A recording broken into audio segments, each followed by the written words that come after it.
নমস্কাৰ বন্ধুসকল, আমাৰ চিম্পল টেকনিক চেনেললৈ আপোনালোকক স্বাগতম জনাইছোঁ।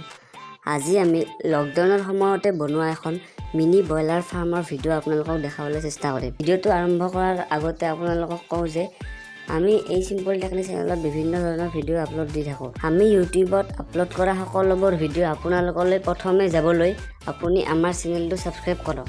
ইয়াৰ কাৰণে আপুনি মোবাইলৰ স্ক্ৰীনত দেখা পাই থকা ৰঙা ৰঙৰ বটনটো টিপি দিয়ক আৰু ওচৰতে থকা ঘণ্টাৰ বটনটো টিপি দিয়ক আৰু অল নটিফিকেশ্যনত ক্লিক কৰক। বলক আমি ভিডিঅ'টো চাওঁ আহক।